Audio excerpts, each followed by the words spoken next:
Hello friends, मेरे channel मातृत्व स्वस्थ पर आप सभी का स्वागत है। मैं डॉक्टर प्रियंका हूँ। मैं एक स्त्री एवं प्रसूति रोग विशेषज्ञ हूँ। आज मैं नॉर्मल डिलीवरी में जो एपिसिटोमी होता है, यानी चीरा जो वेजाइना एंड पेरिनियल एरिया में लगाया जाता है, वो क्यों लगाया जाता है, उसमें कितने टाँके लगते हैं, टाँकों की दर्द एवं जलन कैसे कम करें, एवं कुछ महिलाओं के पेरिनियल एरिया के टाँके क्यों पक जाते हैं, टाँके खुल जाएं तो क्या करें, और टाँकों की दर्द एवं जलन कैसे करें हैं, ये सब बातों को बारे में डिस्कस करूँगी और इसके उपाय बताऊँगी। सबसे पहले बात करते हैं कि नॉर्मल डिलीवरी में वेजाइनल एंड पेरिनियल एरिया किसको बोलते हैं? जो वेजाइना के बाहर की जो स्किन एरिया होती है उसको पेरिनियम बोलते हैं। उसमें चीरा क्यों लगाया जाता है?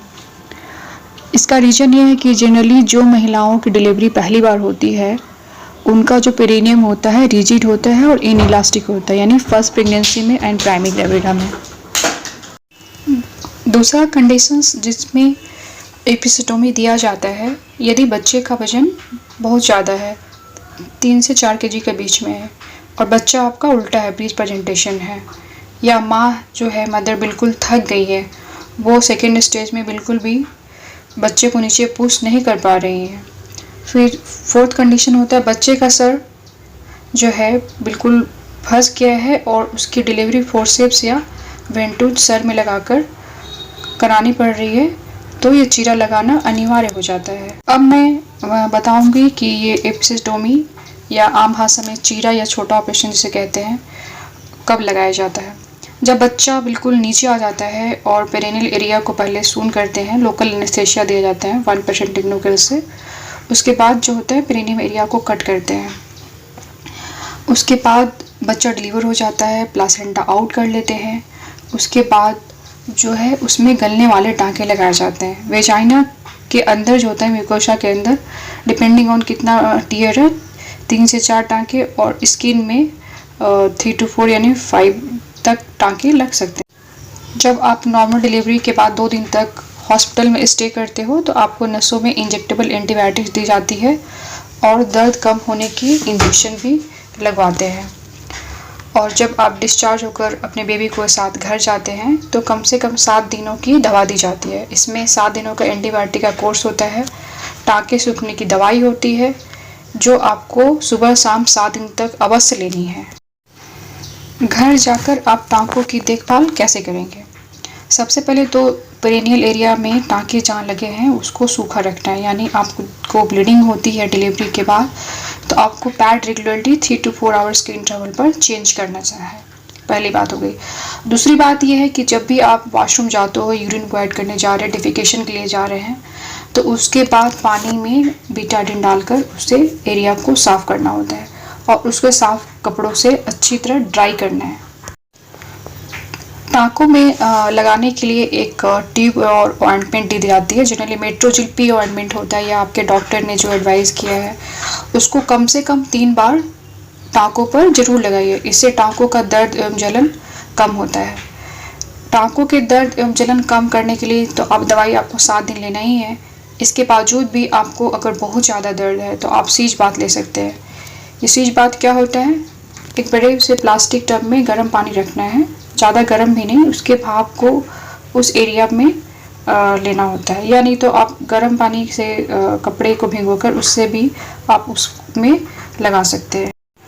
अब बात करते हैं कि घर पर क्या सावधानियां ली जाए जिससे कि आपके टाँके नहीं खुले या टाँके नहीं पके। सबसे पहले तो आपको कॉन्स्टिपेशन को अवॉइड करना है। यदि आपको कब्ज है तो आप गर्म दूध लें, रात को सोते वक्त खाने में जो है सलाद लें, हरे पत्तेदार सब्जियां खाएं। कब्ज होने पर क्या होता है कि आपको लैट्रिन करते वक्त आपके टाँकों पर जोर पड़ता है। सेकेंडली, आपको खांसी है तो उसकी भी दवाई लेनी है, क्योंकि खांसी से भी टाँकों पर जोर पड़ता है और टाँके खुलने के चांसेस होते हैं। आपको नॉर्मल डिलीवरी के बाद भी 7 दिन से 10 दिन तक घर पर आराम करना है। सोते वक्त ध्यान रखें कि आपकी पोजीशन जो हो लेफ़्ट लैटरल पोजीशन में हो, वो सबसे ज़्यादा आरामदायक होता है। और क्रोस्ड लेग यानी पालथी मारकर बिल्कुल भी नहीं बैठना है। बच्चों को दूध पिलाने वक्त अपनी गोद में तकिया रखें और आगे ज़्यादा नहीं झुकें। अगर आप जानना चाहते हैं कि बच्चे को दूध कैसे पिलाना है तो इस पर मैंने एक वीडियो बना रखी है, आप आई बटन पर क्लिक कर कर वो वीडियो को देख सकते हैं। अब मैं बात करती हूँ कि आपको डॉक्टर के पास कब जाना है। अगर डिलीवरी के 7 से 10 दिनों के अंदर अगर आपको बुखार आ रहा है और टाँकों से मवाद आ रहा है, उससे डिस्चार्ज आ रहा है, उससे स्मेल आ रही है, फाउल स्मेल आ रही है, तो आपको डॉक्टर को संपर्क करना चाहिए जहाँ पर भी आपकी डिलीवरी हुई। आप अपने टाँकों को कैसे देख सकते हैं कि वो सही है या नहीं, या वो खुल तो नहीं गए हैं। तो जो पर्स में मिरर होती है, छोटी सी मिरर होती है, आप वहाँ पे छोटी मिरर ले जाकर आप उसकी कंडीशंस को देख सकते हैं। अब बात करते हैं कि टाँके पूरी तरह कब ठीक हो जाते हैं। तो इसमें टाँकों के पूरी तरह ठीक होने में 4 से 6 हफ्ते का वक्त लग जाता है, पूरी तरह ठीक होने की बात मैं कह रही हूँ। और जब टाँकों में जो धागे लगे होते हैं वो गलते हैं तो वो ब्राउन डिस्चार्ज भी पैड में आपको लगता है, तो इससे बहुत सारी औरतें घबरा जाती हैं, तो घबराना नहीं है। तो ये थी पूरी जानकारी जो मैंने आपके लिए लाई थी। और इंटरनेट पे जो जो बातें एपिस्टोमी के बारे में सर्च की जा रही थी उसके बारे में मैं सोची एक वीडियो बना दूँ। और आशा करती हूँ कि ये सारी जानकारी आपको अच्छी लगी है, और वाकई में अगर आपको अच्छी लगी है तो लाइक करें, एंड अगर आप मेरे चैनल पर नए हैं तो सब्सक्राइब करें मेरे चैनल को, और शेयर करें न्यू मदर्स को जिन्हें डिलीवरी हुई है या जिनको डिलीवरी होने वाली है, ताकि वो ये जानकारी का फ़ायदा उठा सकें। Thank you for watching my full video. Take care and stay healthy, stay at home. Bye bye.